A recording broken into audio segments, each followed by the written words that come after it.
চট্টগ্রাম বিশ্ববিদ্যালয় কেন্দ্রীয় ছাত্র সংসদ চাকসু নির্বাচনের দ্বিতীয় দিনের মতো চলছে মনোনয়নপত্র বিতরণের কাজ। সকাল 10টা থেকে নানা পদে মনোনয়নপত্র সংগ্রহ করছেন প্রার্থীরা।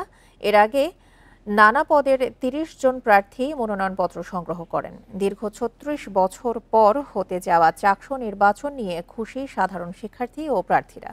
বান্ডেল থাকলে প্রতি সেনমানিতে টাকা বাঁচবে। বিকাশ সেনমানি বান্ডেল কিনে জিতুন প্রতি লেনদেনে। রোববার সকাল থেকে শুরু হয় চাকসু নির্বাচনের মনোনয়নপত্র বিতরণ, যা চলবে আগামীকাল পর্যন্ত। যাচাই বাছাই হবে 18 সেপ্টেম্বর। চাকসু নির্বাচনের চূড়ান্ত ভোটার তালিকা প্রকাশ করেছে নির্বাচন কমিশন। মোট ভোটার সংখ্যা 27,634 জন। 21 সেপ্টেম্বর প্রার্থীদের প্রাথমিক তালিকা ও 25 সেপ্টেম্বর চূড়ান্ত তালিকা প্রকাশ করা হবে। আগামী 12 অক্টোবর হবে ভোট গ্রহণ।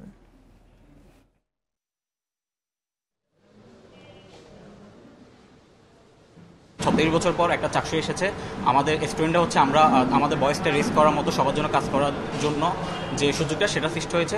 স্টুডেন্টদের প্রতিনিধি হয়ে তাদের কাছে তাদের সহযোগিতা নিয়ে আমি প্রশাসনের কাছে জিনিসগুলো তুলে ধরাই মূলত আমি কার্যকরী পদের জন্য নিজেকে বেছে নিয়েছি।